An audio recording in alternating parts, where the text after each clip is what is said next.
তো নমস্কার বন্ধুরা, আপনাদের আমার চ্যানেলে স্বাগত জানাই। তো আমাদের যে স্পিড অ্যান্ড ডিস্টেন্স যে চ্যাপ্টারটা ছিল সেটা শেষ হয়ে গেছে। তো এবার আমাদের নেক্সট চ্যাপ্টার হচ্ছে বোট অ্যান্ড স্ট্রিম। এই চ্যাপ্টারটা করাচ্ছি কারণ এটা স্পিড অ্যান্ড ডিস্টেন্সের সাথে রিলেটেড, তোমরা জানো। তো এই চ্যাপ্টারটা শুরু করছি আজকে। তো একদমই ইজি চ্যাপ্টার। দেখো, একটা বেসিক থিওরি তোমাদের আজকে বুঝাই, থিওরিটা দিয়ে স্টার্ট করি। তো এখানে যেটা মেন লাগবে, বোটের স্পিড অফ বোট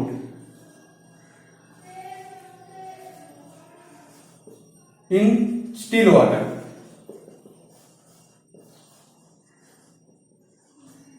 ধরলাম আমরা সেটা হচ্ছে বি, আর স্পিড অফ ওয়াটার মানে জলের স্রোত, এটা ধরলাম ডাব্লিউ। তো আমাদের দুটো জিনিস এখানে বের করতে হবে, দুটো জিনিস অঙ্ক করতে হয়। এক হচ্ছে স্রোতের প্রতিকূলে বেগ, আর হচ্ছে স্রোতের অনুকূলে বেগ। এবার যদি স্রোতের অনুকূলে বেগ বলে, স্রোতের অনুকূলে বেগ, স্রোতের অনুকূলে বেগ, তাহলে আমাদের বি প্লাস ডাব্লিউ যোগ করতে হবে।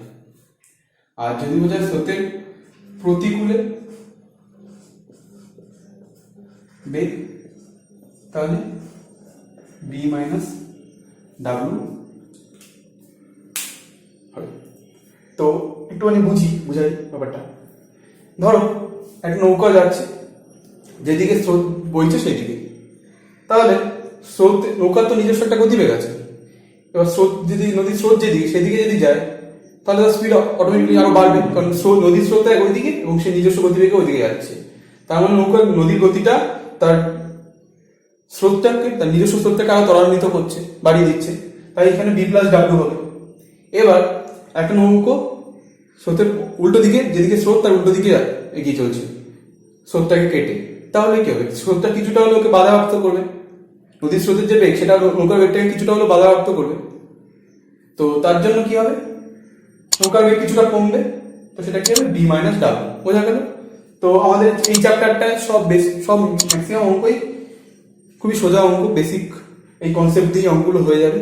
তো একবার আমরা অঙ্কের দিকে চলে যাই, আর যা লাগবে অঙ্কের করতে করতে আমরা শিখে যাবো। ওকে, তাহলে আমরা প্রথম অঙ্ক দেখি কি বলছে।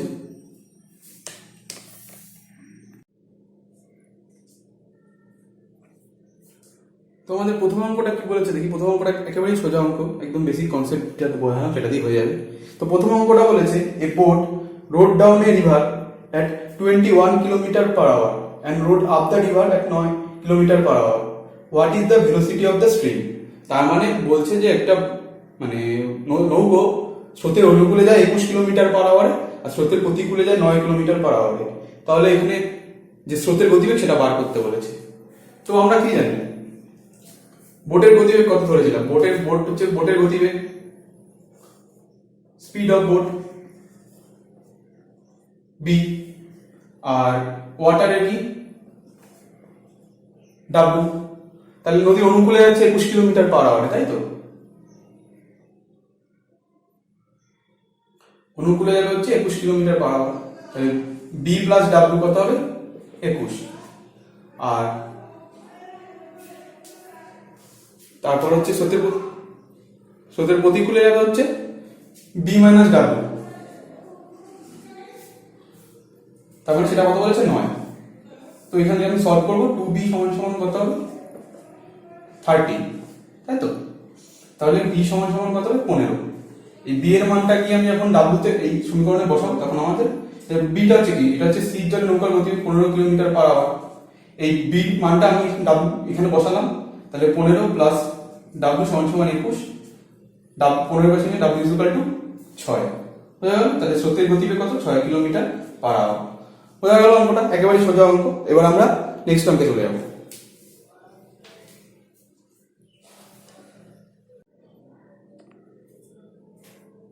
তোমাদের সেকেন্ড অঙ্ক কি বলছে দেখো। সেকেন্ড অঙ্ক বলেছে, a man can go 9.13 kilometre per hour in still water and he finds that it takes him thrice as much time to row upstream as to row downstream. Find speed of water. Correct. আচ্ছা, তা বলছে যে একটা মানুষ সে মানে স্থির জলে তার গতিবেগ হচ্ছে মানে তার তার গতি হচ্ছে তার নৌকার গতিবেগ 9.13 কিলোমিটার পার আওয়ার। তো সে দেখলো কি যে তার আপস্ট্রিম মানে নৌকার প্রতিকূলে, নৌকাটা যদি স্রোতের প্রতিকূলে নিয়ে যায় তাহলে তার 3 ঘন্টা বেশি সময় লাগবে কিসের থেকে, যে তার ডাউন স্ট্রিমে যেতে যাতে মানে অনুকূলে যেতে সময় লাগবে তার থেকে 3 ঘন্টা বেশি সময় লাগবে। আচ্ছা, তো এই অঙ্কটা সোজা অঙ্ক, এটা একটা ইকুয়েশন মানে অঙ্কটা করতে হবে। আমি ধরলাম যে জলের মানে কারেন্ট মানে স্রোতের গতিবেগ হচ্ছে ডাব্লু, নৌকার গতিবেগ কত বলেছে 9.13 মানে 3×27, উপরে চলে গেল 1 যোগ হলো 28/3, তাহলে বোটের গতিবেগ হচ্ছে 28/3। তাহলে এবার যখন অনুকূলে যাবে, অনুকূলে গেলে তখন কি হবে 28/3 আর এইটা যোগ হবে, একটু আগেই বললাম। তো এই সময় ধরলাম আমি সময় লাগলো 1 ঘন্টা, প্রতিকূলে গেলে এটা বিয়োগ হবে। তো এই সময় আমি সময় বলেছে 3 ঘন্টা বেশি লাগবে, তাহলে এখানে 3 ঘন্টা ধরলাম। তো এখান থেকে আমি এটা সলভ করবো, সলভ করলে কি আসবে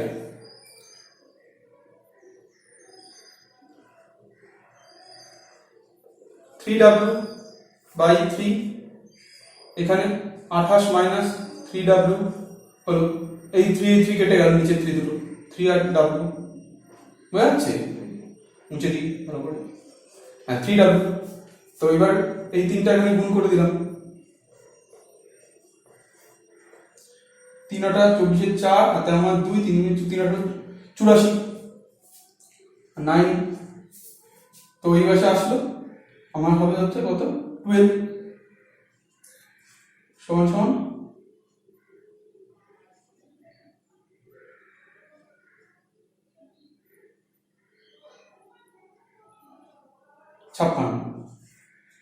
56/12। এটা হচ্ছে ওয়াটারের স্পিড, মানে কত 4 14 56, 4 দিকে দিলাম 3, 14/3। এটা হচ্ছে স্রোতের গতিবেগ, বোঝা গেল। তাহলে আমরা নেক্সট অঙ্কে চলে যাই।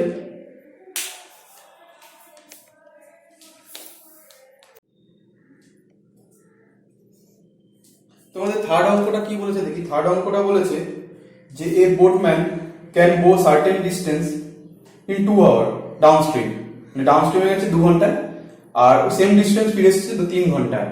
তো যদি মানে নৌকাটা স্ট্রিম নৌকা হচ্ছে কারেন্টের গতিবেগ যদি হয় 4 কিলোমিটার পার আওয়ার, তাহলে নৌকার গতিবেগ কত। তো আগের অঙ্কটার মতনই এটা, আগেরটাই আমার কারেন্টের গতিবেগ চেয়েছে, এখানে স্থির জলে নৌকার গতিবেগ বার করতে বলেছে।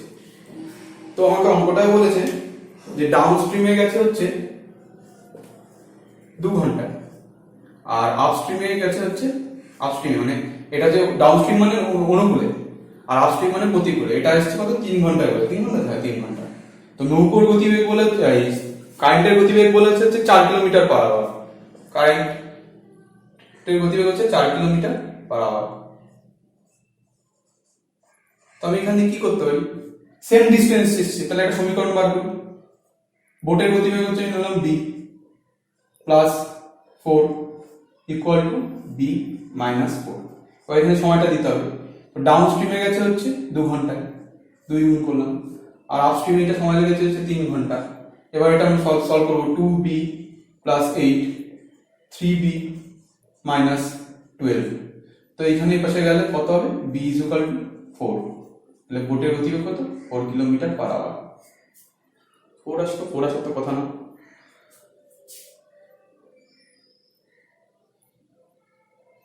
সরি 4 কেন বলছি 20 kilometre per hour, 20 kilometre per hour হবে বোটের গতিবেগ, বোঝা গেল। তো এবার আমরা 4 নম্বর অঙ্কে যাবো।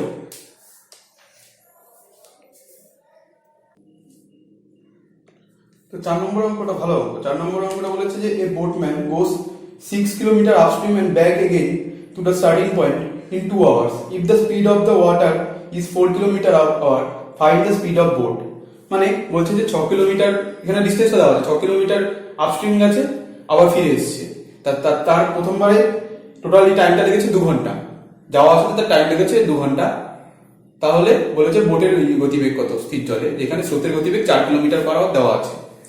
তাহলে এখানে আমি আগেও বলে দিলাম, এখানে আমি ধরলাম যে 6 কিলোমিটার হচ্ছে গেছে, 6 কিলোমিটার যেতে তার কত সময় লাগে? 6 কিলোমিটার গেছে হচ্ছে, ধরলাম 6 কিলোমিটার সে স্রোতের অনুকূলে গেছে, তাহলে এটা b+4 গতিবেগটা। এখানে 6 কিলোমিটার যেতে টাইমটা হয়ে গেল, এখানে ডিস্টেন্স, এখানে গতিবেগ। আর এখানে 6 কিলোমিটার এসছে প্রতিকূলে, তাহলে এখানে b-4 হবে, যেটা বললাম। তাহলে এখানে টাইমটা, এই টোটাল টাইমটা লেগেছে 2 ঘন্টা। তো এইখানে বার করতে বলেছে যে এই বোটের গতিবেগ কত। তো আমি এখানে একটা কাজ করলে হয় যে এটাকে ডিরেক্ট ওইভাবে না করে, যে b+4 b-4 না করে এটা xy ধরে নিলাম, বা b+ এটা ধরে করলেই বেশি সুবিধা হবে। এটা একটু জটিল হবে, যাই হোক করা যায়। b-4 আর 6 ইন্টু b+4, আর নিচে হচ্ছে b² minus +4, a² minus b² সূত্র পড়ে যাচ্ছে 16। তো এখানে দেখো ভালো করে, একটু যত তাড়াতাড়ি করতে পারবো এটা তোমাদের ট্রিকটা বলি। আমাদের তো তাড়াতাড়ি করতে হবে পরীক্ষা। এই 6b থাকবে, এখানে 6b থাকবে প্লাস প্লাস, কিন্তু এখানে যখন গুণ করবো এটা -24, এটা +24, তাহলে -24 আর +24 কেটে যাবে, তাহলে আমার অটোমেটিক্যালি উপরে থাকবে 6, এখানে 6b, এখানে 6b, কত 12b। তাহলে আমি এখানে দিলাম 12b, আর এখানে থাকলো হচ্ছে b² মাইনাস 16/2। তাহলে এবার গুণ করে দিলাম, তাহলে কি আসলো 2b² minus 32 equal to 12b। এবার দুই পাশ দিয়ে আমি 2 2 কাটলাম, এখানে এপাশে করি। এবার দুই পাশ দিয়ে 2 2 উড়িয়ে দিলাম, 2 2 উড়িয়ে এই 12bটা আমি এই পাশে নিয়ে আসলাম। তাহলে থাকলো কি আমার হাতে b², 12b এখানে প্লাস, তাহলে এখানে 2 কমন নিয়ে 2 নিয়ে কেটে দিই, তাহলে 6b থাকবে, তাহলে 6b মাইনাস হয়ে যাবে। আর এখানে 32 মাইনাস 32, এখান থেকে 2 কমন নিয়ে 2 নিয়ে নিচ্ছি, তাহলে 16। তাহলে কত হলো 0। এবার এটাকে আমি মিডল টার্ম করবো। মিডল টার্ম করলে কি হবে 6b মানে কি 8 2 16, তাহলে 8b প্লাস 2b মাইনাস 16, এখান দিয়ে সমান 0। এখান দিয়ে যদি আমি এখন b কমন নিই, তাহলে আমার থাকবে হচ্ছে b-8, আর এখান দিয়ে 2 কমন নিলে b-8, তাহলে আমার কত আসলো b+2 আর b-8। তো এটা মাইনাস আসবে, হ্যাঁ গতিবেগ মাইনাস আসে, গতিবেগ যেহেতু একটা ভেক্টর আছে সেটা মাইনাস আসতেই পারে, কিন্তু আমাদের এখানে অত কিছু ভাবতে হবে না, এইটা রয়েছে যখন, তাহলে আমি b-8 সমান 0 ধরে b সমান 8, তাহলে এটাই হচ্ছে স্থির জলে নৌকোর গতিবেগ। বোঝা গেল? তাহলে আমরা এখন 5 নম্বর অঙ্কে চলে যাই।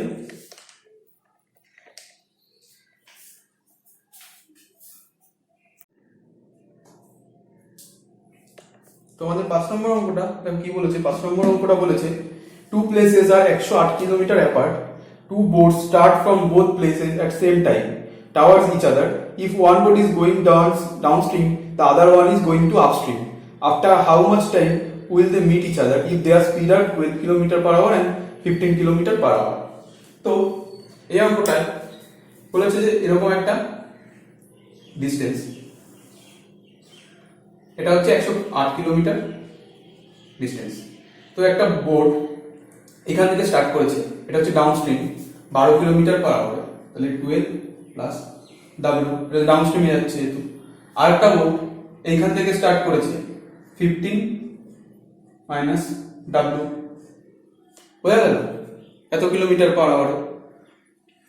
এটা হচ্ছে ডাউনস্ট্রিম, এটা ডাউনস্ট্রিম, এই আপস্ট্রিম, আর এটা হচ্ছে ডাউনস্ট্রিম। কি বলেছে? এটা আপস্ট্রিম, তো হ্যাঁ গোয়িং টু, হ্যাঁ তো পরস্পর দুই দিকে যাচ্ছে। এটা বলেছে হচ্ছে ডাউনস্ট্রিম, এটা আপস্ট্রিম, তাহলে এখানে মাইনাস এখানে প্লাস। বোঝা গেল? একদম ইজি অঙ্ক। তো এবার আমরা এখান থেকে রিলেটিভ স্পিড বার করবো দুটো বোটে। যেহেতু বোট দুটো একে অপরের দিকে আসছে, তাহলে বোট দুটোর যে স্পিডটা সেটা যোগ হবে। আগেই বলেছি স্পিড অ্যান্ড ডিস্টেন্সের অঙ্কগুলোতে। তাহলে এই বোটটা কত 12 প্লাস w, আর এই বোটটার কত, এই বোটটার হচ্ছে 15 মাইনাস w, তাহলে w কেটে গেল, 27 চলে আসলো হচ্ছে আমার 27 km/h। এটা হচ্ছে আমার রিলেটিভ স্পিড। তো এই 27 km/h এই গতিবেগে এই ডিস্টেন্সটা ক্রস করবে এরা। তো বলেছে যে after how much time will they meet each other, তাহলে কতক্ষণ পরে তারা একে অপরকে মিট করবে। তাহলে আমি এখানে যে টাইমটা সেটা কত হবে 108/27, বুঝা গেল? তাহলে কত হবে 4 ঘন্টা পরে। এটাই উত্তর। বুঝা গেল? আচ্ছা, তাহলে এটা আজকে আমাদের ক্লাসের লাস্ট অঙ্ক। বুঝা গেল? নেক্সট ক্লাসে আমরা বোটান স্ট্রিমের দুটো ভালো ভালো অঙ্ক করাবো, খুবই ভালো অঙ্ক। তো আজকের ক্লাসটা যদি ভালো লেগে থাকে অবশ্যই আমার চ্যানেলটাকে সাবস্ক্রাইব করবে, ভিডিওগুলোকে শেয়ার করবে, লাইক করবে। যদি কোথাও বুঝতে অসুবিধা থাকে তো অবশ্যই আমাকে কমেন্টে জানাবে, আমি সেটা ক্লিয়ার করে দেওয়ার চেষ্টা করব। তো এখানে আমার ক্লাস আজকে শেষ করলাম।